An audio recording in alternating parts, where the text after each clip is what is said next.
MP के पीथमपुर में इस वक्त माहौल एकदम शांत है। कल की सुबह हंगामा हुआ था और मामला कंट्रोल में आ गया था। आज भी बिल्कुल ऐसा ही हुआ है। कल क्या होगा, पुलिस को इस बात की टेंशन है। जैसे ही रात होती है, अफवाहों को गढ़ने का काम शुरू हो जाता है और सुबह होते होते हर तरफ एक नई अफवाह, नए नए किस्से, नए नए दावे पहुंच जाते हैं।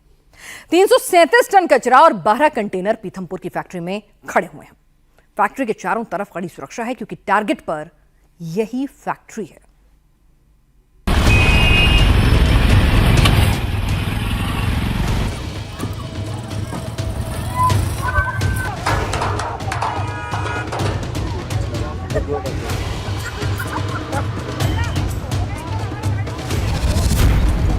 धार के पीथमपुर में सुलह के 24 घंटे भी नहीं हुए थे कि फिर से पत्थर चलने लगे।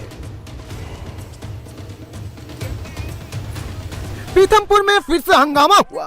कचरे वाली फैक्ट्री पर पत्थर चला, पुलिस टीम पर हमला हुआ। फिर से पुलिस की गाड़ियों को टारगेट पर लिया गया। फिर से कचरे को लेकर कोहराम मचाया गया। धार में न कचरा जला है, न कचरा अभी जलेगा। कचरे को कस्टडी में रखा गया है। एक भी कंटेनर खोला नहीं गया है। लेकिन एक अफवाह की चिंगारी ने पीथमपुर में पुलिस और पत्थरबाजों को आमने सामने खड़ा कर दिया। पीथमपुर में कंटेनर फैक्ट्री खड़े और अफवाह गैंग एक्टिव है। पहले अफवाह यह फैलाई गई कि कंटेनर से कचरा उतारना शुरू हो गया है, जलाने की तैयारी चल रही है। दूसरी अफवाह यह फैलाई गई कि रेमकी एनवायरो फैक्ट्री में कचरा जलाया जा रहा है। तीसरी अफवाह यह फैलाई गई कि कचरा जला दिया गया। जहरीले धुएं से 4 मजदूर बेहोश हो गए हैं। जब अफवाह का धुआं आसपास के इलाकों तक पहुंचा तो लोग पत्थर डंडे लेकर फैक्ट्री की तरफ बढ़ गए। सबको एक ही डर लग रहा है कि अगर कचरा जला दिया जाएगा तो फिर भोपाल त्रासदी जैसा हाल हो जाएगा।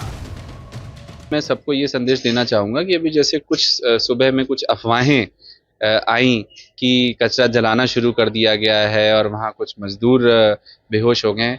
ऐसी किसी भी अफवाह में पीथमपुर की जनता को आने की बिल्कुल ज़रूरत नहीं है। मैं बिल्कुल स्पष्ट तौर से आप सबको बताना चाहता हूँ, कचरे का एक कण नहीं जलाया गया है। अभी यथास्थिति में पूरा कचरा जैसा भोपाल से लाया गया था उसी स्थिति में है। कल माननीय मुख्यमंत्री जी ने रात को भी ये बिल्कुल स्पष्ट रूप से कह दिया है कि आगामी कोई कार्रवाई अभी नहीं की जाएगी और हम सब लोग उसी हिसाब से अब यहाँ पे यथास्थिति बरकरार रख रहे हैं। कोई मजदूर हताहत नहीं हुआ है। रामकी के परिसर में वहाँ पे हमारे लोग तैनात हैं, हमारे नायब तहसीलदार, हमारे एसडीएम सब वहीं पे मौजूद हैं। वहाँ पुलिस बल है। पत्थरबाजी उस वक्त हुई जब कंपनी के गेट पर ज्यादा पुलिस बल की तैनाती नहीं। पत्थरबाजी में पुलिस की गाड़ियों की शीशे तोड़ दिए गए। हद तो तब हो गई जब कई महिलाएं अपनी मुट्ठी में मिर्ची पाउडर लेकर आई। पुलिस पर मिर्ची पाउडर फेंकने लगी, जिसके बाद पुलिस ने लाठीचार्ज कर मामले को कंट्रोल किया। पूरी कंपनी में हम लोगों ने मजिस्ट्रेट्स की और पुलिस की सभी की ड्यूटी लगाई हुई है। पूरी कंपनी और उसका आसपास का एरिया सभी हम लोगों के कंट्रोल में है। सुबह कुछ लोगों ने मिस इन्फॉर्मेशन फैलाई थी कि कुछ गतिविधियां हो रही हैं, कुछ मजदूरों को कुछ तकलीफ हुई है, तो ऐसी कहीं कोई एक्टिविटीज नहीं हुई है। इसका वीडियो हमारे कार्यपालक मजिस्ट्रेट ने भी अलग से जारी किया हुआ है। तो सभी पीथमपुर वासियों और सभी लोगों से अनुरोध है कि कृपया शांति बनाए रखें, प्रशासन पे भरोसा रखें और विशेषकर ये कंपनी और इसके आसपास चूंकि प्रिवेंशन एक्ट के थ्रू, अधिनियम के थ्रू हम लोगों ने यहाँ प्रतिबंधात्मक आदेश जारी किया हुआ है, तो उसका पालन करें और उसका पालन करना सभी की जिम्मेदारी भी है। सभी लोगों से ये अनुरोध है कि शांति से बनाए रखें। यहाँ स्थिति पूरी तरह कंट्रोल में है। पूरी तरीके से पुलिस और मजिस्ट्रेट्स यहाँ तैनात है। अब सवाल यह है कि ऐसा कौन है जो धार में कचरे को लेकर अफवाह फैला रहा है? वो कौन है जो इस मुद्दे को शांत नहीं होने देना चाहता है? धार में पत्थरबाजी के इस प्रोटेस्ट को कौन लीड कर रहा है? पुलिस इन सारे एंगल से जांच कर रही है। अब स्थानीय लोगों और जिला प्रशासन के बीच शांति व्यवस्था को लेकर अहम बैठक भी हुई। इस बैठक में लोगों से अफवाहों पर ध्यान नहीं देने की अपील की गई।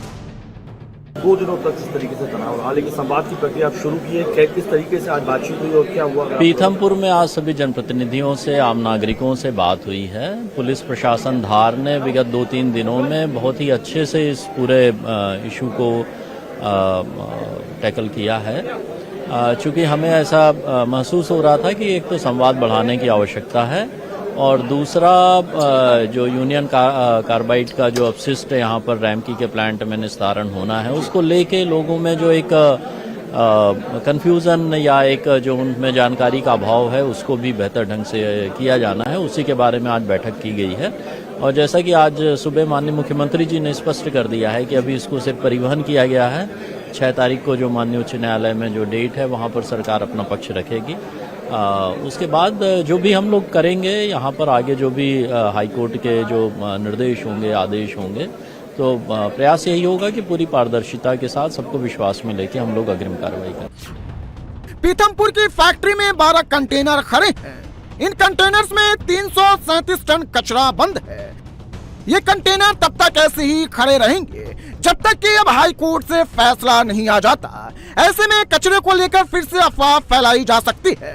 पुलिस ने पत्थरबाजी की घटना के बाद फैक्ट्री परिसर को छावनी में तब्दील कर दिया है। बीते 2 दिन से भोपाल की यूनियन कार्बाइड से निकले कचरे की आंच में पीथमपुर जल रहा था, लेकिन अब शांति है। मेरे पीछे दिखाई दे रही है रामको एनवायरो इंजीनियरिंग की वही कंपनी जहां पर 12 जहरीले पदार्थ से भरे हुए, कचरे से भरे हुए ट्रक रखे हैं, जिसके चलते आज सुबह फिर से एक बार पथराव हुआ। हालात लेकिन नियंत्रण में। तस्वीरों में आपको पुलिस पोस्ट दिखाई दे रही है।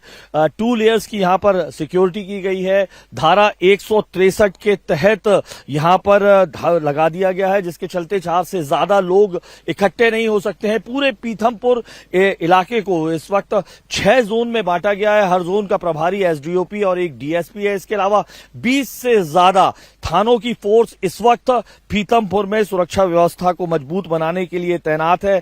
एसएएफ की भी यहां पर मौजूदगी है। इसके अलावा 4 कंपनीज जो हैं इंदौर जिला मुख्यालय से यहां पर भेजी गई हैं, ताकि किसी भी तरीके से उपद्रव, जो सुबह पथराव हल्का हुआ इस इलाके में रहने वाले गांव के चलते, वो आगे ना हो। इसके अलावा जो है जिला प्रशासन ने लगातार बैठक करके यहां के जनप्रतिनिधियों को बताने की कोशिश की है कि मुख्यमंत्री के निर्देश के बाद अब जन भावनाएं जो हैं वो कोर्ट को, जो पिटीशन का जवाब 6 तारीख को देना है, उसके सामने पेश की जाएगी। और उसके बाद ही ये तय किया जाएगा कि यहाँ के जो कैंपस के अंदर जो 12 कंटेनर्स रखे हैं, उसके अंदर जो कचरा है उसको किस तरीके से नष्ट करना है, या अगली कार्रवाई उसके बाद ही तय होगी।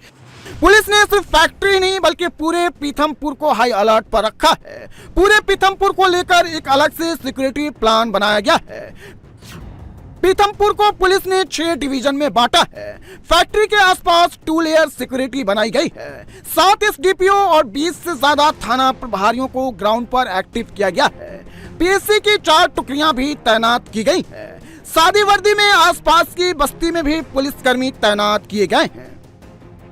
राम की जो फैक्ट्री परिसर, उसके बाहर छुटपुट कुछ पथराव हुआ था। किस तरीके से अब सिक्योर किया? 6 डिवीजन में तो बांटा है। कितने थानों की फोर्स बुलाई है? किस तरीके से पुलिस कर रही है ताकि जनता को भी माने? देखिए, सुबह जो राम की कंपनी के पास थोड़ी सी अफवाह फैली थी, तो अफवाह के चलते कुछ लोग भ्रमित हो गए थे। उसको तत्काल हम लोगों ने नियंत्रित किया। इसीलिए हमने रामकम कंपनी के आसपास अफवाह न फैले, लोग वहां तक न पहुंचे। हमने 2 लेयर्स वहां व्यवस्था स्थापित करी है। पूरे पीथमपुर को 6 सेक्टर में बांटा है। एक सेक्टर के प्रभारी एक डीएसपी एसडीओपी साहब लोग हैं, उनके साथ पर्याप्त बल दिया गया है। पुलिस मुख्यालय ने मुझे 4 कंपनी दी है, जिले के कम से कम 20 थाना प्रभारी लगे हैं, 7 एसडीओपी लगे हैं, एसएफ की कंपनी लगी है। कहीं कोई दिक्कत नहीं है, आम जन सामान्य और शांति बनी हुई है। मुझे उम्मीद है कि ये संवाद जारी रहेगा, तो जनता के सामने फैक्ट आएगा और जनता के मनसानुरूप ही आगे की कार्रवाई तय की जाएगी।